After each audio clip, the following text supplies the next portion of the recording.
Hi guys, आज आम मोतीचूर लड्डू करूँ राखी स्पेशल। आसतु देखिए मोतीचूर लड्डू कौन कौन सामग्री दरकार।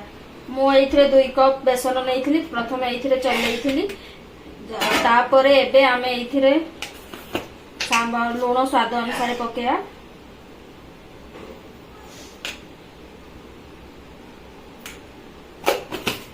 दुई कप बेसन रे मिनिमम 8 ରୁ 9टा लड्डू हो आराम से। फास्ट गोलीदा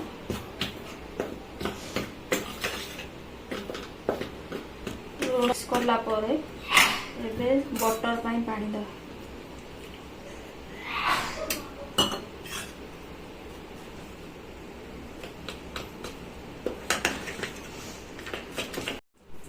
बटर टाको बेसी जेमती पानी हबनी आ जैसे जेमती मोटा हबनी या एमती नॉर्मल साइज जेमती पकेले तळो एमती आसुथो माने से बुंदियाटा छाया पाई सेतिक परिमाण रखिबे।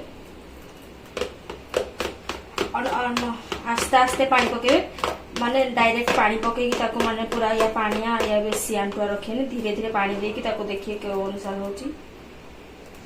बटर टाको किछि टाइम रखिबे 5 या 10 मिनिट मैग्नेट हवा पाई तापरे बुंदीटा छाणे।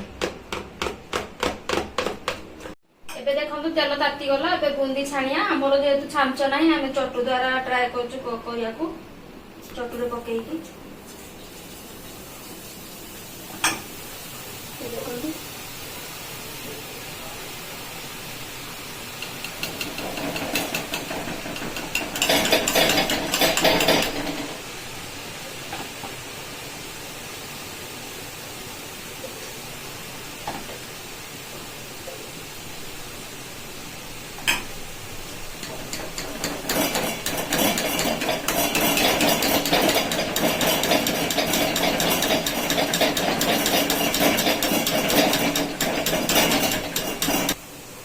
देखो के सुंदर पड़ी। आमर तो मोतीचूर मत लगुन टी आमर गाँव जमी मोटा मोटा लड्डू हुए सेमती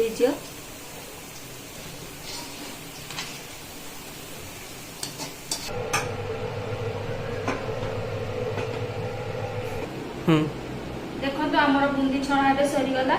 या पर आपन को आमे चीनी सिरा बनैकी केमिति लड्डू प्रस्तुत करा जाय सेटा देखिबो ना।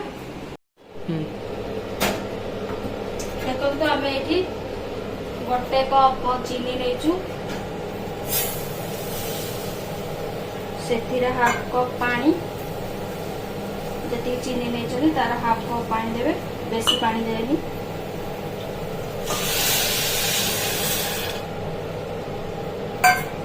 तापर सेथिरे टिके इलायची पाउडर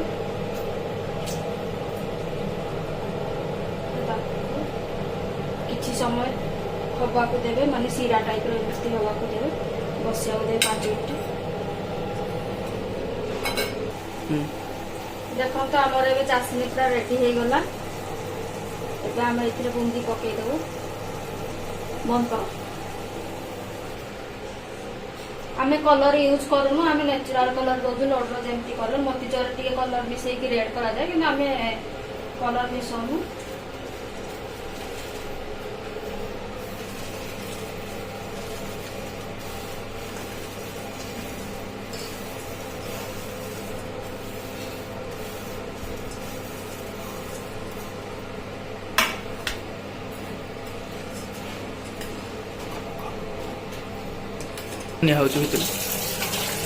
फुटेया रखीचु जमती सीराटा पूरा बुंदी भीतर पशियो।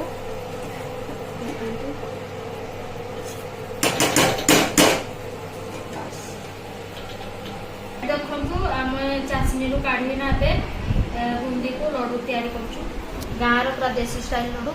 सॉरी आपन को मोतीचूर लड्डू कह देली। आमको कलर फलर ये सब यूज करने इच्छा है मोतीचूर कैंसल करना गाँव लड्डू करदे।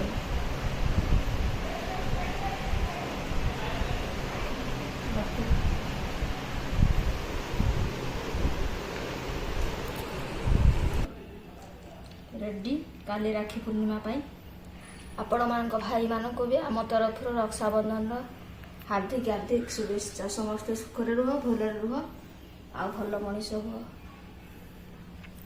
रेडी हो गला देसी लड्डू गाँव लड्डू।